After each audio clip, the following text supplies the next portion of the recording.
So here we are, another day, one step closer to the weekend.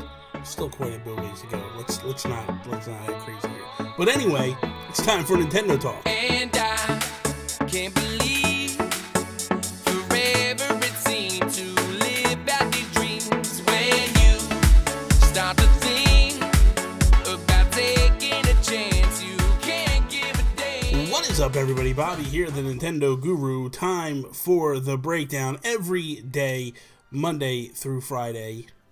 I take 5 to 10 minutes, take the top Nintendo stories of the day, talk about them, discuss them, break them down, give my opinions on them. So, here we go.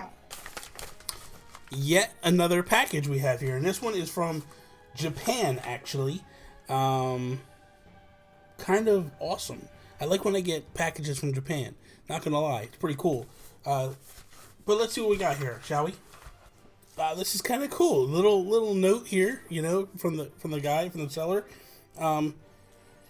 Says, to important customer, thank you for your purchase. If you are satisfied with the service, please give us the highest evaluation. We ask your cooperation if you do not mind. We are looking forward to your next dealings with you. Sincerely yours, The Last Samurai. So, really cool. I'll do that in a minute, but you can't really tell what it is yet still, right? I mean, it's Switch. Gotta know it's Switch. Let's see. So if you haven't noticed by yet, or figured it out yet, I am Setsuna, the Japanese version. And the reason why is because I like this game so much. I just wanted the physical version of this, that I imported it from Japan. Bought it from Amazon Japan. If I'm not mistaken, let's see right here. Paid $49.65 for it. So that's not bad. We open it up, and right off Jump Street, there is some things inside. Let's see what we have here. So the first is a little package note from Square Enix. Don't even know what this is. It's a code. No idea. Oh, you know what this is? This is, I guess, basically like a frequent buyers code in Japan. So if you're a member of Square Enix. Another little thing here is I guess it's an I Am Setsuna thing. It's showing you like the different playing styles and all that, like controls. Kind of cool. That's their instruction booklet, I guess. But it's more than we get here in the United States, so I can't complain. The cart, as you can see, the cartridge there, it is all written in Japan, in Japanese. So there we go. The game does play in English. That's why I bought this version. I have it digitally anyway, so even if it doesn't play in English, I don't care. I just wanted the cartridge. I wanted everything about it, because this is kind of cool. You know what I mean? Like, I wish we would have gotten the physical edition of this in the United States, because I would have bought it wholeheartedly. As you can see, I imported it. But thanks to Nick Militia and James Johnson, they both gave me tips and heads up that, like, hey man, you can play this in English. It does work. You just pop it right in, and you play. You don't have to have a Japanese setting. None of that. So I'm going to dive into this weekend a little bit more and check it out and play it and do all that stuff. So there you go. So today I got a little email from Nicholas, a little PR email from them.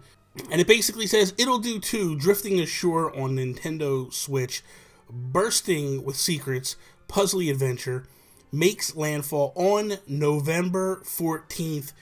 Big news here. I did buy the physical version of this game through Amazon. Basically, it's coming with the instruction booklet, a map, all that good stuff. But this is good to see that it is launching on November 14th. There's a lot of games hitting November 14th. This is going to be a crazy, crazy day, not going to lie. So, Nicholas, the developer and publisher of Nintendo Switch hits like The Binding of Isaac Afterbirth Plus, Cave Story Plus, Tiny Barbarian DX, is proud to announce its next great game, It'll Do 2 Plus.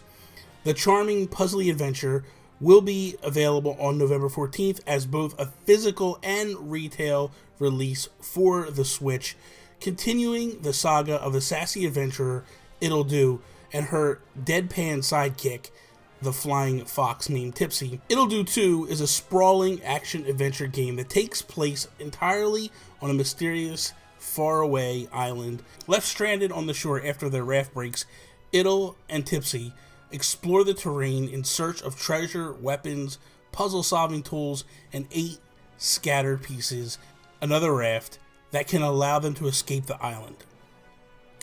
If you're expecting a Zelda-inspired game like the original Ittle Do, you'll find that there's plenty of similarities, says Nicholas president Tyrone Rodriguez. But Ittle Do 2 Plus offers so much more.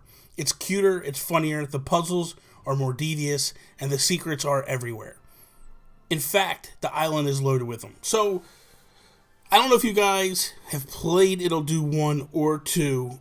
Ittle Do 1 was very Zelda-like. This one is as well. But the problem was it was very glitchy. There was a lot of issues. A lot of people were upset with the developers and all that just because they did not patch the game and fix it, especially on the Wii U. That was a little disheartening. But that said, this game is phenomenal. And this game here, Ittle Do 2, is so much better than the original. Aesthetically, it looks superior. It plays so much better. This is a true Zelda-like clone. This is a true top-down Zelda-like game. In terms of when you go into a labyrinth, you go into a dungeon, it's more puzzly. It's better. It's so much stronger, I feel, than Oceanhorn, which a lot of people consider to be like the premier top-down Zelda-type game. This is above and beyond so good. So good. And I think everybody should check this out and give a little attention to it. Play it. You're not going to be disappointed. I promise you that. The final story I wanted to talk about here was Nintendo's financials have released, but there was an interesting tidbit that kind of got released amongst all this. Nintendo Switch gameplay trends for Japan, the US, and Europe got released. Basically, this indicates the Nintendo Switch gameplay trends. This chart is based on the figures for Nintendo Switch gameplay for registered Nintendo account users gathered via the internet. There are 3 different Switch play modes. TV mode, where the Switch is docked and play occurs on the TV, and tabletop mode and handheld mode, where Nintendo Switch is removed from the dock. As the graph breaks it down, we can see how the different play modes for hardware users are classified, from docked to undocked experience. We can clearly see that the consumers are playing to suit their own play styles. So when you look at this chart, you see on the left, you see docked, and then you see undocked, and then it breaks down. Gameplay in TV mode is primary, which means most of your play is basically happening on the TV. Only about 18% of players play that way. Then about from 19 to 70% of players play in both modes. And then the final is from 70 to 100% in that area are playing typically tabletop mode or handheld mode. Saying basically is most people are playing in undocked, handheld, or tabletop mode. Kind of interesting. You know, we know that Japan is huge when it comes to handheld games. This is trending that way. I think that Japan is leading the charge with this. I feel like the in-between playing on both modes, that comes from people like me. Like, I play both ways. I play handheld, but I also play on my TV here when I'm streaming.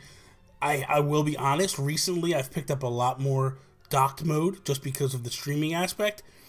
But when I get a chance, I do play handheld as much as possible. That said, it's showing that, like, this is pretty awesome. This is showing that it is doing exactly what Nintendo wanted to do, but it also shows that, like, hey man, not that many people are strictly TV mode players. More are in the other sections and segmented off, so it's kind of interesting. So that is all. Thank you guys for watching. I hope you enjoyed today's video. If you did, please slap the like button down below, share it with your friends. If you're not a subscriber, please subscribe. Don't forget about the giveaway. Go check yesterday's Nintendo Talk. You don't want to miss it. Follow me, Instagram, Twitter, @Nintendo Gurus. That is all. Peace out, Preston.